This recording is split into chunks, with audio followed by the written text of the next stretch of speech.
Hi, and welcome to the Custom Saber Shop channel on YouTube. Since Rob happens to be out fighting a phalanx of snowmen, this is FJK, and I'm back to do my first tutorial video in quite some time. Tonight's subject is going to be, as you can maybe tell by the shirt and by the mat, we're going to be discussing wiring a Crystal Focus 10. Now, before we get into actually wiring the Saber, a lot of newer people to the hobby are always looking, or always on the lookout for videos about how to do installs, how to wire up a Crystal Focus, what tools do I need, and all that. So this is going to be a multi-stage video. The first stage, I'm going to go over basic tools that sabersmiths use. The second part will be actually wiring the Crystal Focus up, and I'll show you the basics of soldering and what connections to make, etc., etc. So the first part of this is really what tools do I need to do and install. Regardless if it's a Crystal Focus, a Plector Labs product, a Profi, or any of the other sound cards out there, they're a basic every sabersmith needs. In my little surgical tray, and this is only a fraction of my tools, we have a lot of the basics, which are just really handheld items. I have a little set of miniature pliers, a pair of pliers with a bent tip, really long tips, little clippers, or I call them snips, and I also have one that's flat, and I usually use this when I join wires together, when I twist them together. Wire cutters, wire strippers, very handy, and they're essential. I also have a bunch of tweezers. Now, I have several different types, and there are differences, and they do have specific functions. Okay.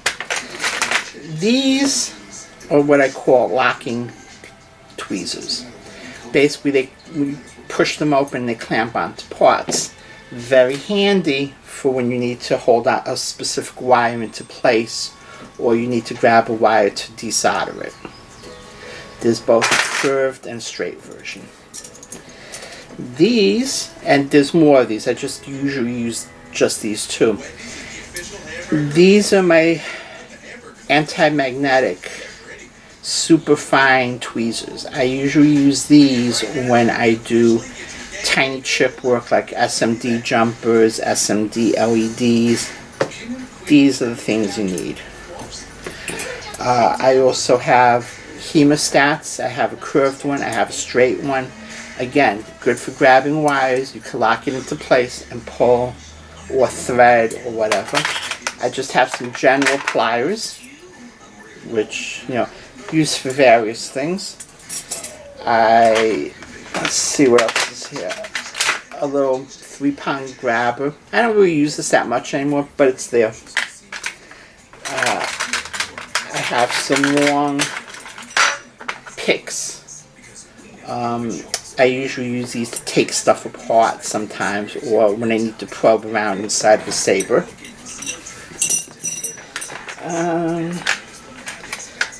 Little tiny screwdrivers. I usually use these whenever I make something and I use micro connectors. When you have to make your own ends, you have a male end and a female end. Well, these little flathead screwdrivers are great for the female end. A couple of files, and again, I have a whole set of these, but there's only really a couple I use on a consistent basis. This one is kind of oval shaped, and I have one that's rectangular shaped. And I have a couple little brushes. I have an old toothbrush, a regular little paintbrush, a slightly bigger brush, some thermal paste if I do LEDs, Arctic Silver. I have a little pad of 3M strips if I need to. These are good sometimes to secure your sound card to a chassis, like a 3D chassis with little clips have broken off or something like that. These could be useful for that. They have a few other uses, but those are the main ones. I have some synthetic grease, because if you ever deal with MHS parts, make sure the threads are clean and make sure you grease them. Okay, so that's basically what's in the toy box. For tonight, I'm not going to need the majority of this because I did a lot of preparation work for this video ahead of time, which means that all the wires I plan to use are already cut and tinned. The little accessory boards like a Bluetooth module and a little OLED screen have already been wired up. So really I'm not going to need a whole lot of these tools because basically we're just going to be talking about soldering, and I'm going to show you how to actually do it. Now, aside from what's in the surgical tray, a few other things which every good sabersmith should have, and I'm sure Rob in his videos have discussed these. A pair of helping hands. I use this for my board work. It's a little mini vise. Mine's a little taller than Rob's. What can I tell you? A soldering station. Now mine is very old, but it works great. And the important part is I just replaced the tip. And here is my soldering station.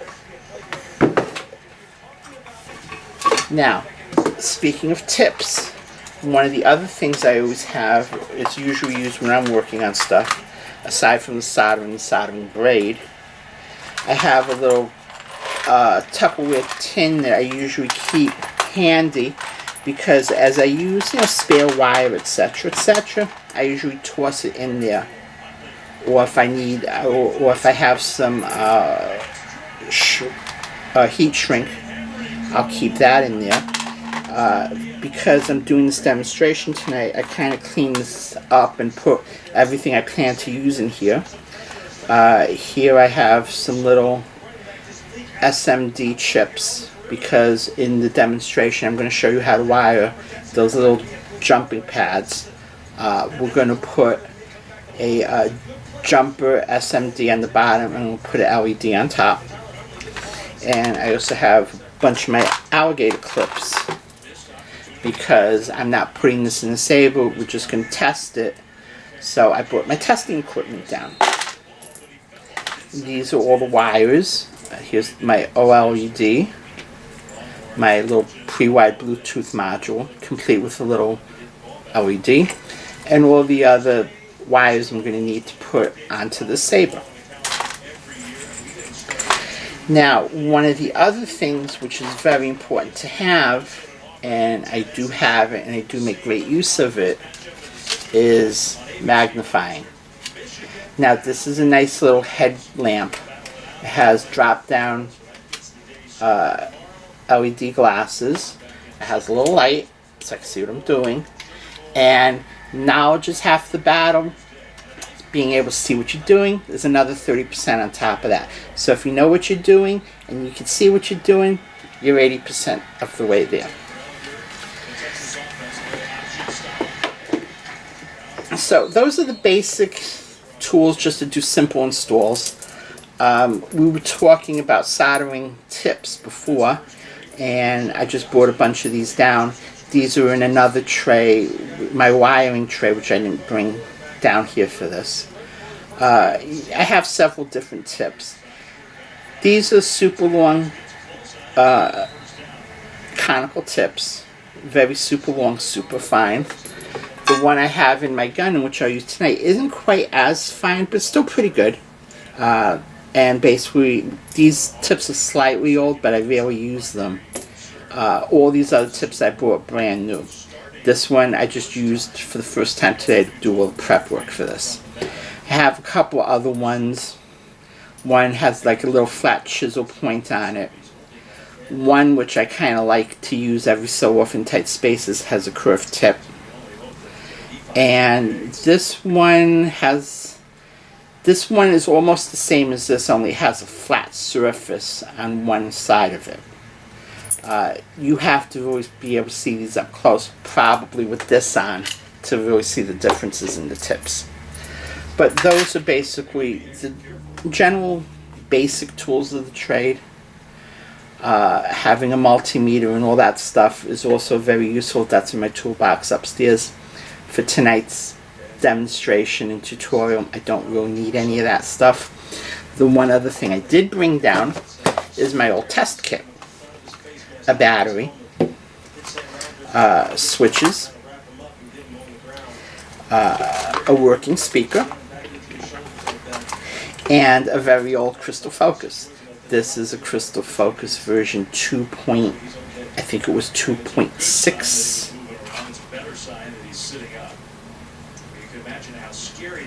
2.61, I believe it was, and you could tell it's super old because it has the really old SD card holder on it. And this is what a Crystal Focus 2 circa 2007 looks like. I also have a 7.4 volt battery to power this, when I want to test other switches or LEDs, etc., etc. But for tonight, we'll be using this to test because Crystal Focus 10 ideally runs the best with a 3.7 volt battery, and this is what we're going to use for this evening. Now, the reason why I brought all those alligator clips down is because once I connect up the Crystal Focus, I'm just going to use the clamps to connect the speaker, this one switch, power it up, and you can hear some noise, and that shows that basically it's successfully booted up. I'm not going to connect it to anything else. Rob has done videos on how to build and connect NeoPixel blades, so between that and the handy little diagrams on this map, which you can get at the Custom Saber shop, it explains everything you need, and even has diagrams on the back. This shows you how to wire it to a NeoPixel blade. On the front down here is basically what we're going to be doing tonight. Wiring, we're going to wire up a Crystal Focus 10. I'm going to connect an OLED display and a Bluetooth module, the BT 909. Right, so what I'm going to do is I'm going to readjust the camera, because if you can see it from this angle, you're not going to see much of the board work, and it'll probably be better if you see it looking down, kind of more from my perspective. So hang on, and we'll be back in a minute. This is something that Sam talked about last night as far as wanting to be more consistent as far as his base, his footwork, his mechanics. So we can deliver the ball to this very talented wide receiver. That was a missed opportunity there.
Okay.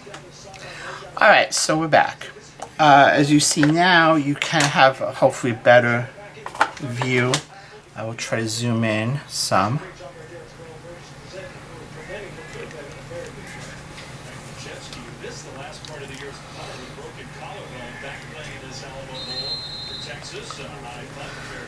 Okay. Alright, so before we really get into the actual how-to of wiring, my advice to every beginner are some just minor basic things. Plan, prepare, and then execute. Now, what do I mean by that? Planning. When you prep the board, I always prepare my boards first. And what that means is I figure out what connections I'm going to need. I pre-solder the little connections. And the ones I'm going to use, those are the ones I solder. The ones I don't plan on using, I don't touch them. It saves me time. And it's also a good guide when you go to connect things. If you don't see, if you don't see any solder there, that's not the connection you're supposed to make. Next, and that goes into planning. If I'm not going to use, say, the Bluetooth module, I wouldn't solder these pads. If I wasn't going to use the OLED screen, I wouldn't connect these few pads. If I wasn't going to use any of the SMD or the accent pads, I wouldn't do anything with these pads up front. I will be doing one just as a sample, so I'm going to prep one pad. And I am going to be using most of these little accessory things because this board is basically for me to test stuff. I need speakers, I need power, I need the NeoPixel connectors, I need switches. So those are all going to get done. And I will do the top, and I may do some on the bottom because I need to put the jumper chip, the SMD jumper down here. I may tin a couple of these just to have them available if I need them. For this, I really don't, but I'll show you how to do it. And then once you've got done planning, and once you have your board prepared, all you really have to do is execute, which is basically soldering everything together. These steps I've cut out because you don't need to sit and watch me take 45 minutes to figure out which wires I'm going to use, etc., etc. I've already, as I've shown you, prepared the wires that I'm going to use. I have my little pre-wired Bluetooth module. I have a little pre-wired OLED screen. Oh, there it is. I have the Bluetooth module with a little LED already wired. And these wires are going to go to the various parts of the crystal focus to wire it up so it could be used. And I also have some heat shrink in here in my little boxes I showed you before, because I will be showing you guys how to do a Y connection, or as Irv calls it, vampire wiring. It'll help you out in the long run. So I'm going to go plug everything in, put my headset on, and then we will get to work.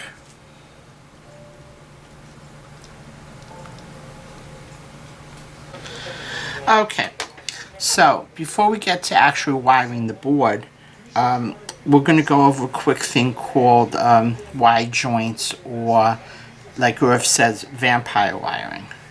So here we have my OLED and my Bluetooth connections, Bluetooth and OLED modules. Each of them has a ground. Now, the Crystal Focus 10 does not have a lot of spots to connect ground wires. So what I do, and what I've done for years, is I have one wire that comes off the board. I see it down here. One wire that comes off the board and then feeds into grounds of other things. It could be switches. It could be these two accessory boards. It could be anything. So, vampire wiring, as you see, the blacks are my grounds, and you'll notice that I have a lot of different color wires. I have a special system that I've been using for years. It's worked fantastically for me.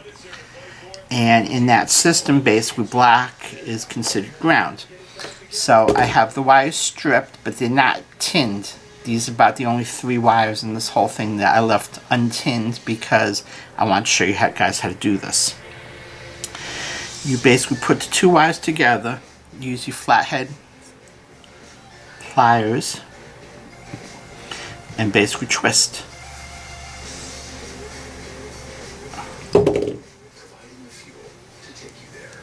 Now, what you're going to do is you're going to twist these wires together, and it's going to look like that. Then, what you're going to do is you're going to tin this all together, and then you're going to tin this end, which you're going to connect to it. Hopefully you can see that.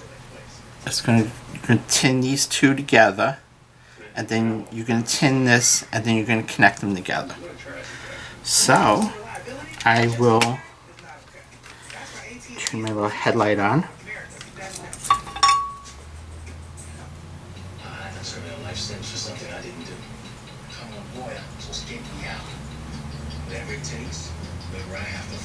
And I will pre-tin both of these. Now, I see a lot of people making the mistake of leaving super long leads like that when they go to wire with crystal focus. I've seen boards that have been wired with there's like that much wiring hanging out. So if you know, that's ridiculous. No board should ever look like that. Okay, so why I use my snips is I cut these wires down to a reasonable length because I don't need the joint to be a mile long, I just need them to meet. So I am going to put them together like so. Remember I talked about locking pliers? Here's great use for them. Grab one end with your locking tweezers, and then I could just solder these 2 wires together.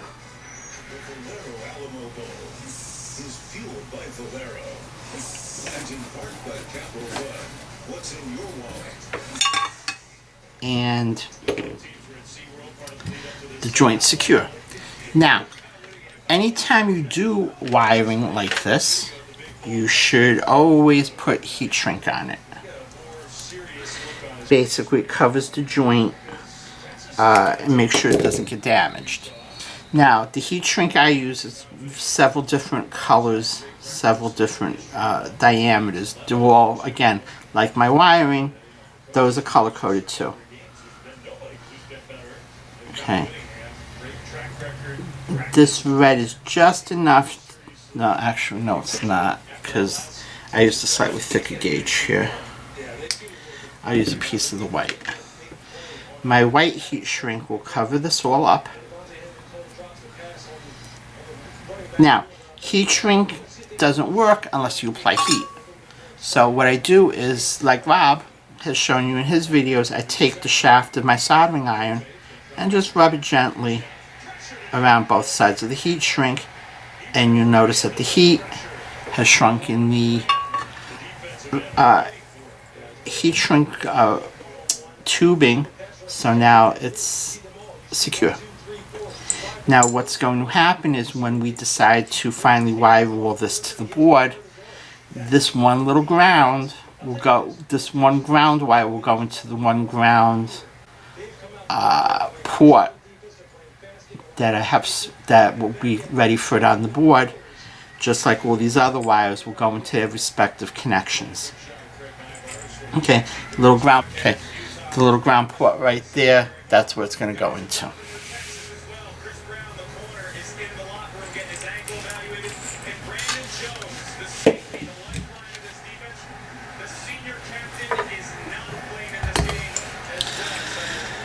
Okay, so now that we have that little thing put aside, this is my vise that I usually use to do my board work. And I love it because it keeps the board very steady, which is critically important. If your work moves around on you, you will not get good results. That's kind of just a fact of life. So what I'm going to do now is I'm going to put the crystal focus in it, and we're going to start preparing the board. Now I will be taking this board out and moving it around at times, because one of the tricks is I like to use this to lean my hand when I'm soldering stuff. And I will have to tilt this a little bit towards me.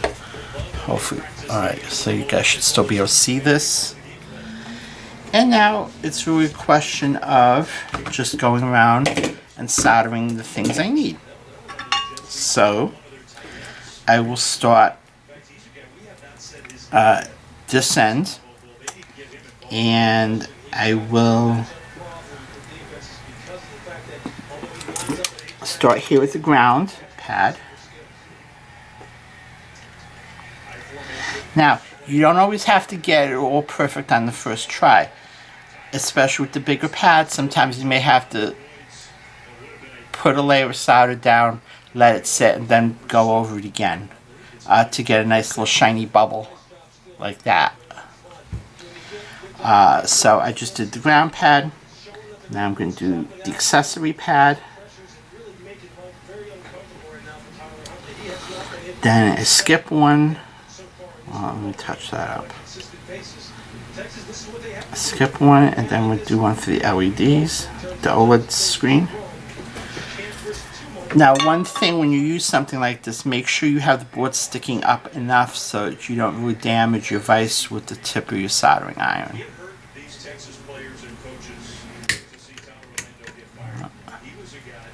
Missed slightly. Okay. Okay, so now we're back.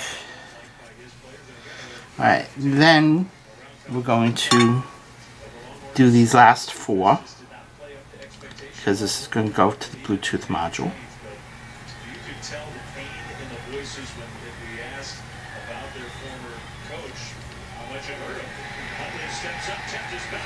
Now don't forget, after every couple of uses, make sure you use your brass sponge to clean your tip. Clean tips, and that's what a clean tip looks like. Best friend for getting good soldering connections.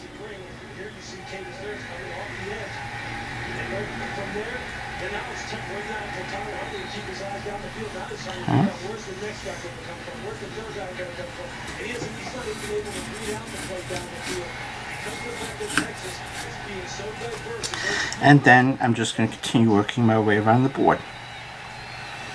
So next thing I'm going to need is I'm going to move this, because I need the power pads.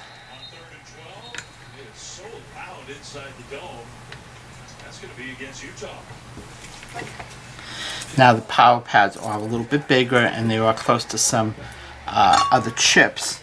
So that's another reason why I don't use the super fine point, because for this I need to bring a little heat.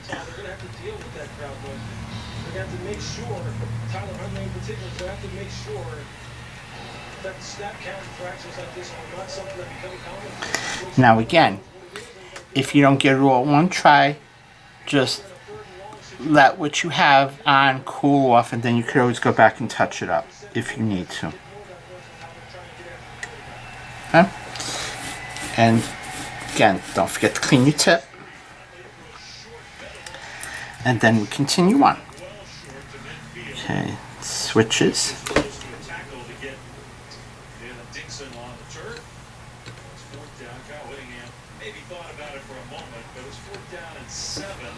He's going to send the punt team on the field. That's a nice, smart, safe strategy on the part of Texas. Run three, just rush three, drop the ball. Normally I would do these on the underside, but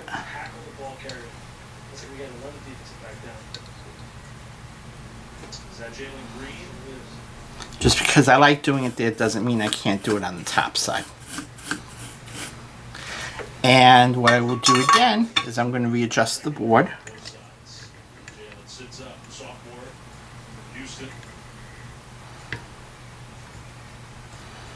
and then I'm going to solder the what would be the LED or NeoPixel connections and the little data line. Times in this first half, the Utes have gotten right to the 50-yard line. And I guess the nose of the ball. Good to see Jalen Green get up and walk off by himself. The nose of the football is just across midfield. But essentially, Utah has not been able to. Now, as you do this, or as you practice, like everything else in life, you'll get used to doing it your own way. Usually, when I solder, I usually work inside or out, inside to out, and usually top to bottom, just because I don't want to be crawling over the wires that I've already done. So I usually start with one and work my way down so that the connections I make aren't in the way, or the previous work I've done doesn't get in my way. Now, I said I wanted to do a SMD pad. So what I'm going to do is I'm going to pick the last one. And I'm only going to prep certain things. One of the things is I'm going to prep the little inside square. And I'm going to prep the outside ground connection. Now, the reason why I didn't do this other square, I will show you when we get to that stage. Now, on the underside of the board, what I usually do, and I will do it here. Okay, so I think my battery might have crapped out somewhere in the middle. So I switched to a regular power source. So like I said, I'm basically going to I'm going to prepare these two main power pads on the underside, because I may need those to help run the positive to my NeoPixel, or I may ultimately down the line decide to run my main power lines from there and run my NeoPixel line from the top. Now, what I can do and what I will do is I'm going to also prep my ground pads on the underside of the board. I don't know if you can see over here, it kind of shows you where the layout is underneath. There's a ground pad here and there's a ground pad there. So basically I'm going to prepare those two little pads as well, because you just never know. So, 1, 2.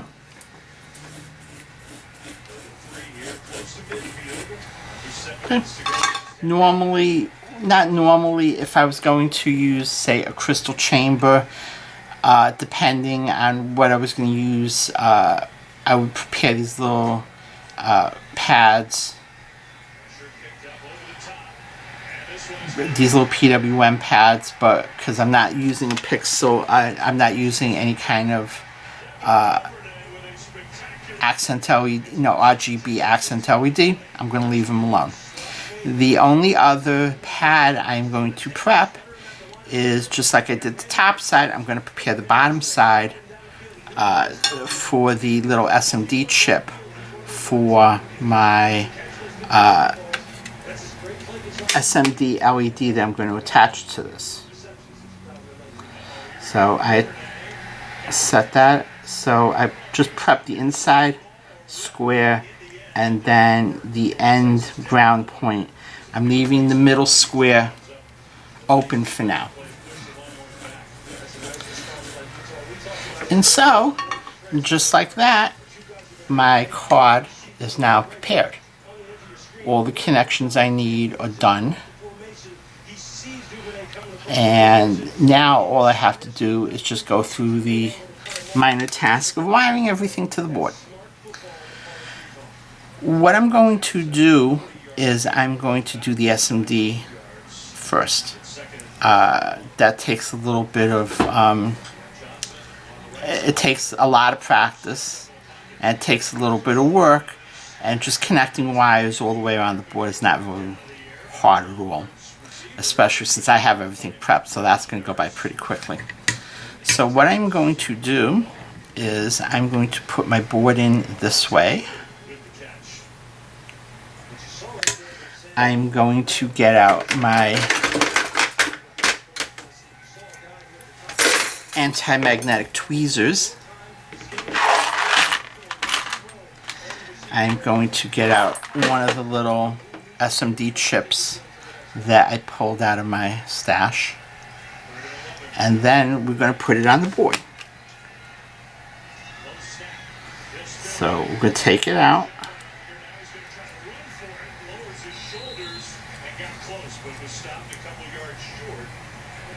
Okay. Now, I don't know how well you can be able to see this. I will try to zoom in as much as humanly possible. Try to focus this.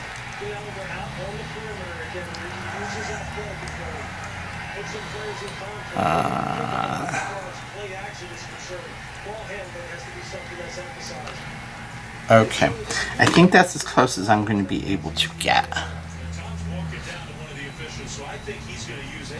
Okay, the little chip is right here. Now, basically what we're going to do is I'm going to take this little chip, hold up my tweezers, I'm going to warm up the solder on this little square, and then I'm going to slide the chip into the solder. Remove my iron and let it cool off.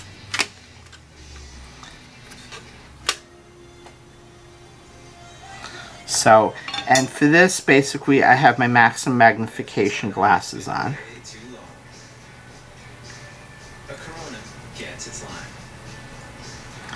And just like that, the chip is connected on one side.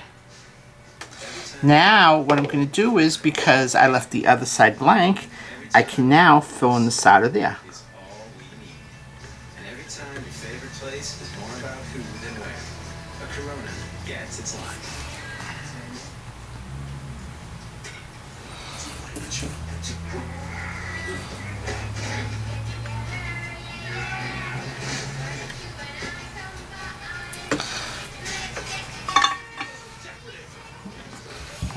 Okay, I'm not sure how well you can see this. I will try to tilt this.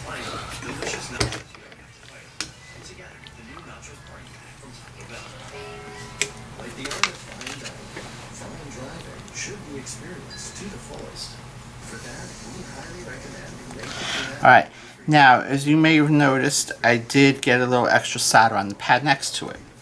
So, that's where you take your handy dandy soldering braid,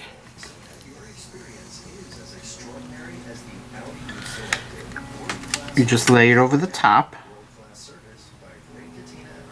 and you just rub the soldering iron over it to wick up the excess solder. A place you aspire to be. For some, there is a career helping those in need. For others, it's an office high above the city streets. There can be behind the scenes of a five-star hotel. All right, the fact that I connected the ground to the pad doesn't matter because they were connected anyway. There's just a little bit of solder there.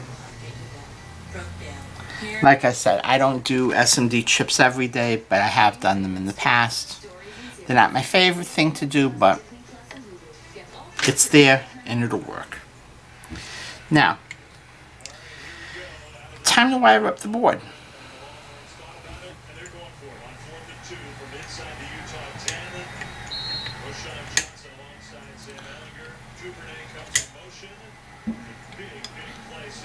Okay, so what I'm going to do is I'm going to start soldering all the wires I have prepped to the board, and then the last thing we're going to do is we're going to reconnect the SMD LED that I have to the board, so we'll have like a little accent LED that works. Now what I'm going to do is I'm going to reposition this board again, and I'm going to orient it this way because where I want to work is over here. And I'm going to just level this a little bit more towards me, but you can still see what goes on. Okay, so I said I color code my wires. I tend to use gray for my NeoPixel wires. The color's kind of not really picked at random, but it's not a color I use often. But for NeoPixels, that's what I've decided to use. So again, I'm just going to put my glasses down and tighten them. And then it's just simply soldering. Now, one of the things before I get into actual soldering, if you notice, I've already pre-tinned and have this set. I don't have a lot of wire here. You don't need a lot of wire. I've seen a lot of people who basically, like I said, you know, have,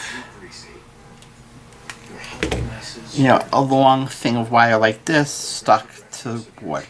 That's ridiculous. Don't do it. Take the time, prep your wiring, cut it to an appropriate length. You know, a 16th to a 32nd is fine. And it'll make your life easier in the end.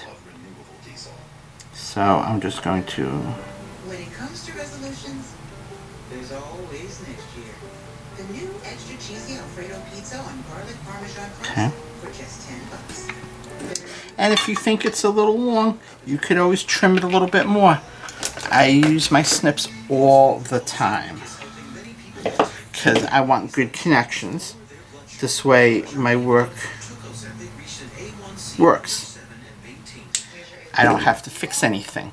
I have probably one of the very fewest fix rates around because my stuff very rarely ever comes back with any problems because I take the time to do it right the first time. Okay. There's no increased risk. Oh, I only have to take it once a week. Ozempic should not be the first medicine for treating diabetes or for people with type 1 diabetes or diabetic ketoacidosis. Do not share needles or pens. Don't use needles. Do not take My snips are probably the one tool that gets used more than any other. Now, remember I said I work from the inside out, and this is one of the reasons why. I'm going to solder this one. Then I'm going to solder my data connection.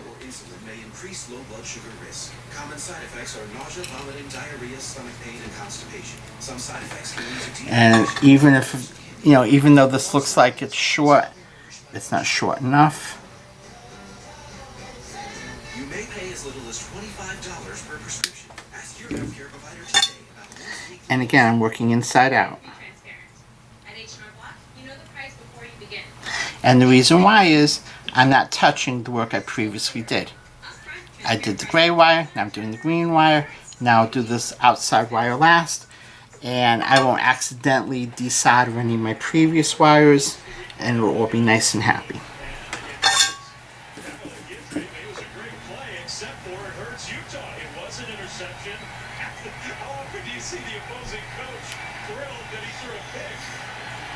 Okay, so those are basically my NeoPixel wires and my data wire all attached. And we basically repeat the process for just about everything else on this board. Okay, time for my switch wires.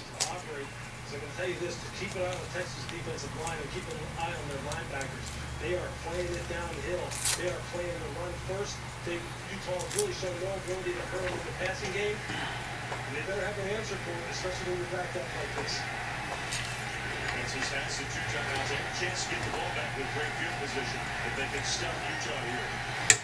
Okay, so my activation wire goes in the spot closest to me, so that goes first. And if I think this connection is a little long,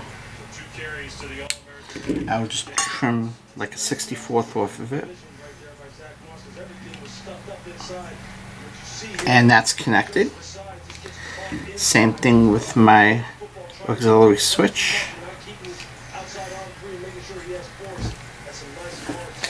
And now the little ground wire that's going to go to the switches. I will give that a quick trim.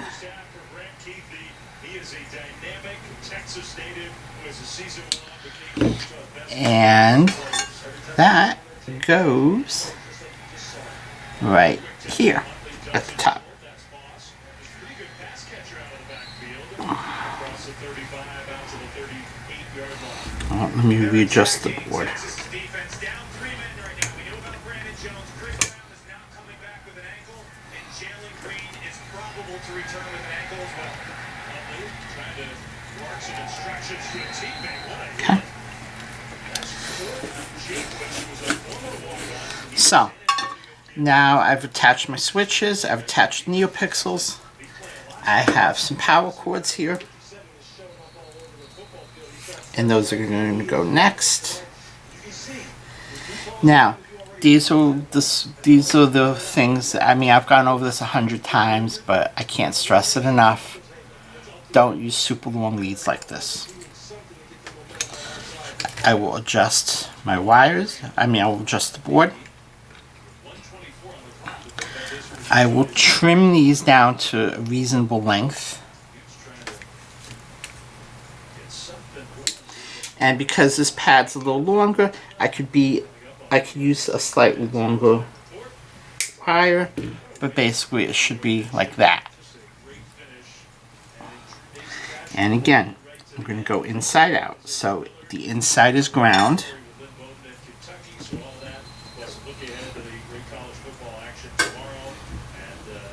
Championship game in a couple weeks. Reese, Des, and Pollock will be with you from the Rose Bowl in Pasadena. Mercedes-Benz halftime report. And the outside is positive, which is red. If they want to have a chance to get anything out of this 2-minute drive, Okay. Now you may notice that my power lines are thicker than my other ones. When you do NeoPixel builds, and I'm pretty sure Rob covered this, you need thicker gauge wire to handle all the voltage and the extra current that's going to be flowing through the wires. These particular two wires are 22 gauge. The NeoPixel ground wires are 24 gauge. Most of the other wires I use are basically 28 gauge. I know a lot of people say, oh, you need to use 30, you need to use PFTE, etc., etc. You only really need to use 30 gauge wire if your unless you're working in really tight spaces or your cram through is not that great. If your cram through is pretty good, and after being around for 12 years, my cram through is still pretty good, you could get away with using slightly thicker gauge wire. Don't take chances. Use the right gauge wire, but enough. Do it right. The key to this hobby and the key to being successful in this hobby is just doing it right. Use the right gauge, use the right tools, don't rush, and you'll be fine. So now we're going to continue on. I'm going to reposition the board again, and then we're going to connect the speaker wires, and then we're going to connect the OLED and the Bluetooth modules. So it's basically everything on this side of the board. The sophomore with a nice finish to the regular season. He also stepped out of bounds to stop the clock with 59 seconds to go. Second down and 2 for Utah. Finally into Texas territory. Took him the whole half. So there's two things I like. Okay, so I have two speaker wires here. They're brown. And again, I'm going to work from one side. Oh, let's readjust this.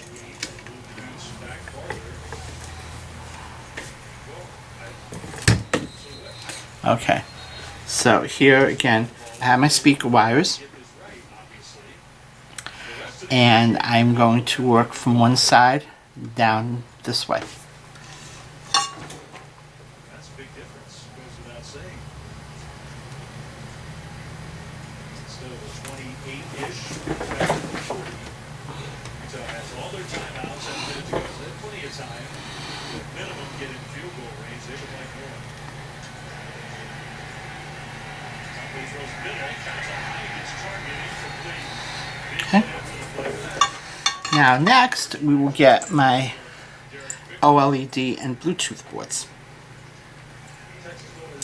So, according to the handy dandy chart down here, The first wire I'm going to connect is the power,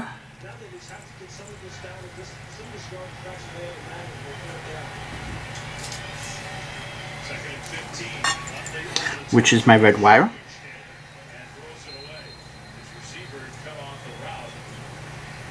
Okay.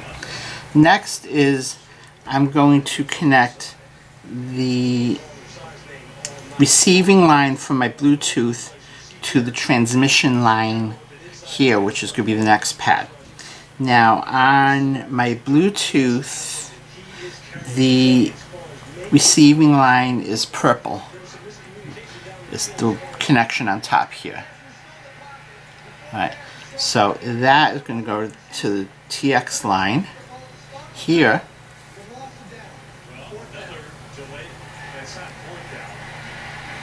Then the receiving line from the Bluetooth is going to go to the transmission line on the board. I'm sorry, the transmission line from the Bluetooth is going to go to the receiving line on the board. And remember our friend, the vampire wire, the wire connection, that goes in the ground.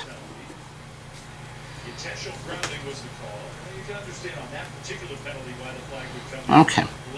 Then we have 3 more connections to make. So we have the SDA, which is white.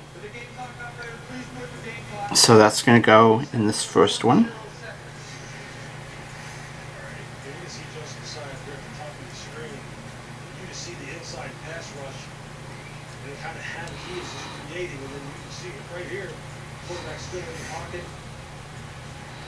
That pressure is causing Tyler Huntley to make some bad decisions. It's something that Texas is really counting on in this football game as far as Okay, and I'm having some kind of problem because it looks like one of the little threads got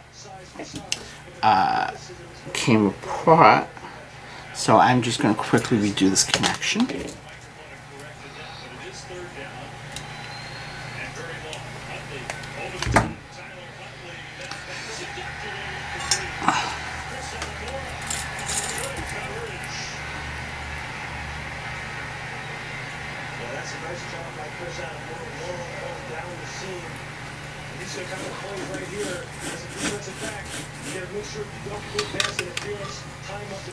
Alright, I'm going to check the solder here. I'm just going to resolder it. Clean the tip and try this again after I trim my line.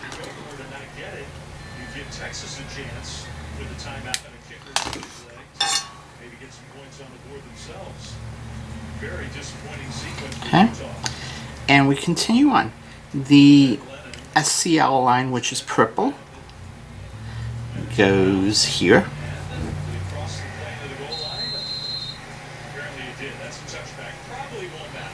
And be nice if I picked the right color wire.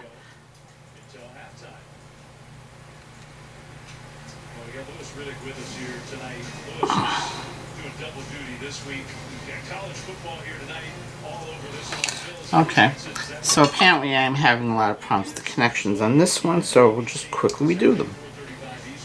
Better to redo it and get it right than to rush, try to force it, do a half-assed job, and have it come apart on you later on. It doesn't, it hurts your reputation, and you just don't get a good result.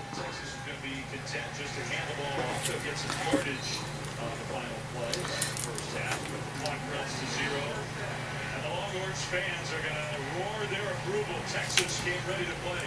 This is a great game played over the Tom Herman and the Longhorns. Done everything they wanted to do. And as you can see, score for good places.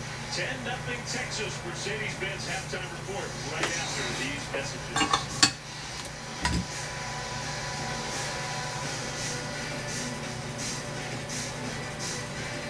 I'm a tailgater tailgating to get to my tailgate. Now, if I not get faster, but hey, gets me ready for football. Let's tailgate. I can't Okay. And then my last connection goes to the accessory, 3.3 accessory pad. Like so. Okay, so as you've seen, I just connected my OLED. I've connected my Bluetooth. I have wires to go to my speakers. I have wires to go to my power. I have wires to go to the NeoPixel and data line. And I have wires to go to my switch. I also have a ground wire to work with the switch. Now the only thing left is the little accent LED we discussed. Alright, so as you can see, we've now connected the OLED display.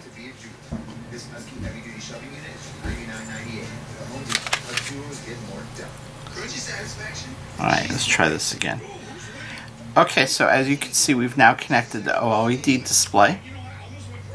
I've connected my Bluetooth module, which are these wires down here. I've connected speaker wires. I've connected power wires.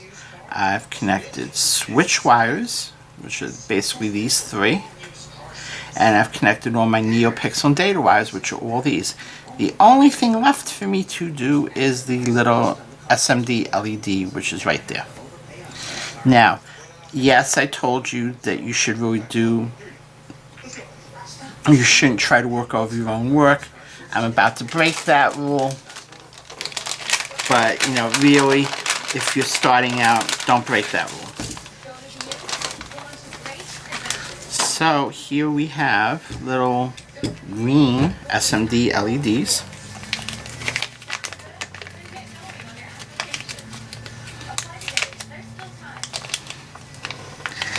And I'm going to take one out.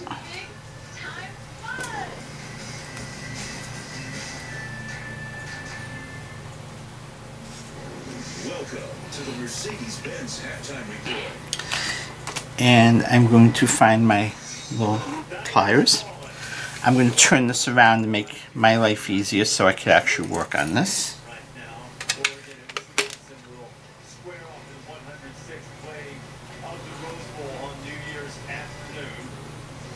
Championship drive, 10 o'clock Eastern time tomorrow morning. Set up the full day.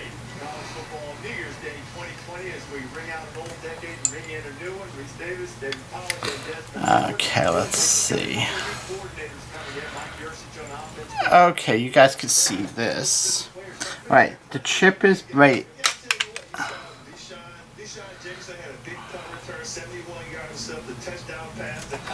The chip is right down there. And I know this is hard to see. Sorry about that, but you know, I just want to make sure that I get the right end. You want the positive side of the LED to go towards the MCU and the negative side to go towards the ground pad.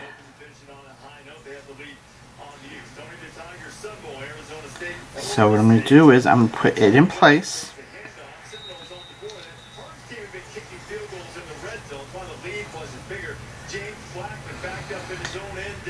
Okay. And then, just like we did before, I'm going to heat up the solder. Slide it in.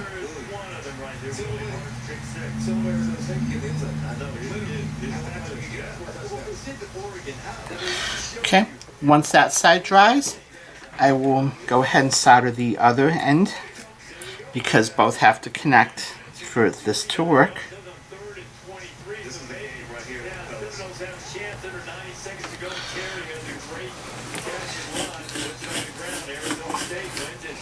Now, if you're really squeamish about this in the beginning, you can turn your soldering iron off. You can switch tips. Once your soldering iron cools down, don't burn yourself. You can switch to long conical tip to make your life easier.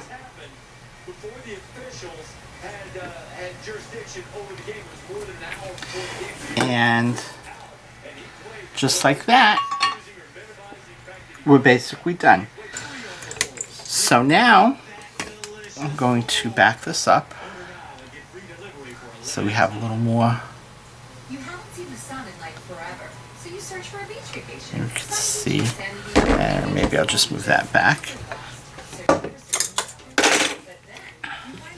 So now basically we have, even though it's a mess of wires, we basically have a Crystal Focus 10 wired up with a Bluetooth module, a little LED screen. And what I'm going to do now is I'm going to strip a few of these wires, connect, I'm just going to connect power, I'm going to connect speakers, and I'm going to connect the switch. And then I will put the SD card in it, we'll fire it up, and you'll see that it works. And now we're just going to start connecting stuff. First we're going to connect the speakers.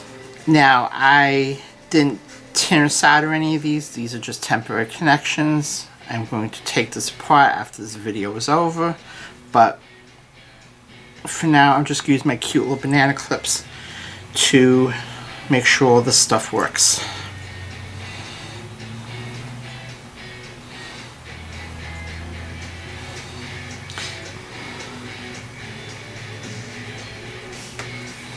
Okay, whoops.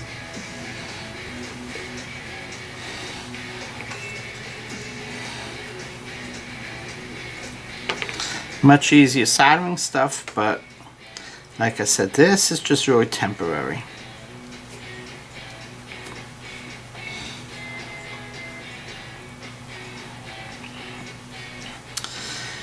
Okay, next are my switches, which are yellow and the ground.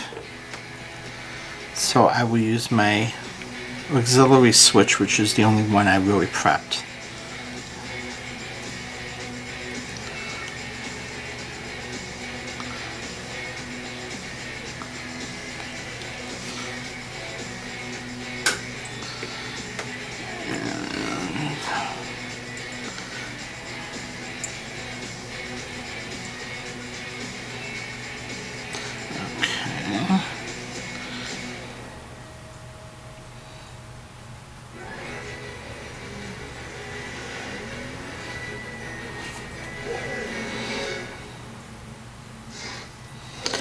Now, before I connect the power, I'm just going to get the SD card out.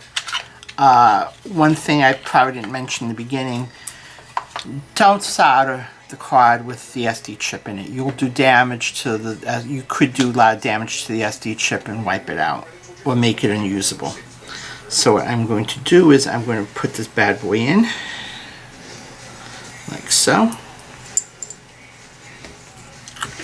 And then I'm going to find my main power wires, which are these two here. I have this is a NeoPixel battery though, I don't have a NeoPixel connected, I didn't connect the NeoPixel to anything. I'm just really using this for power purposes, so I will connect the positives. What starts here creates leaders and sparks our future. What starts here And when I connect the negatives, we should have power. leads to answers to the world's toughest problems. What starts here builds opportunity and lifts up. And if I did all this right, when I make this connection, actually this looks a little thin. University of Texas at Austin. Oh, that's thin, okay. This halftime report is presented by Mercedes-Benz, the best or nothing. So when I connect these two, I should have power.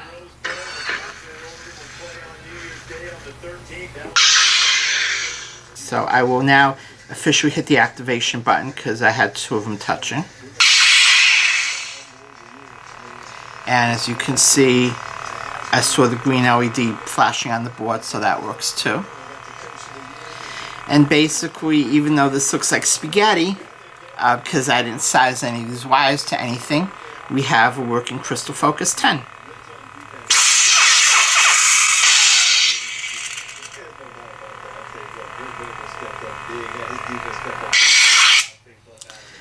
So basically, that's what it takes to wire a crystal focus. It's not the hardest thing in the world, like I said. If you plan, you prepare, and you execute, you could easily do this. Sizing wires or figuring that out, that goes into the design of your Saber.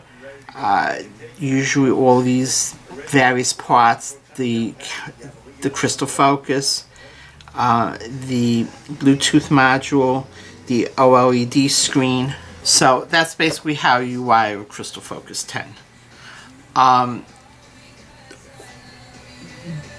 There will be chassis discs that go along that work with Crystal Focus 10 and the 18650 battery. Tim and I have designed them. I did use a prototype in a build I did recently for a client. I have the second round of prototypes upstairs. I will be using that in one of my personal Sabers to test it out. We also developed a chassis discs for the Bluetooth modules. It will have the Bluetooth module on top and the 18650 battery underneath. I will eventually, once we figure out a little bit more, try to design some kind of chassis, acrylic chassis discs for these OLED screens, so you can mount them inside a Saber, have them with Tim cut out a window, and you can have a nice display like you see on the Vader's Vault Sovereign. I know Tim's also working on control box mounts for these OLED screens. So that all will be coming. Tim and his people have been very busy pulling waters. It's been a very good Christmas. A lot of people bought a lot of custom Saber Shop stuff. Tim and the whole gang thanks you. Supporting businesses like his help advance the hobby. We just want to wish everybody a Happy New Year. And if you have any questions, leave them in the comments or on the forums. The Custom Saber Shop also has forums attached to them where you can find tons of knowledge. The link to this video will be there as well. And happy sabering. Take care.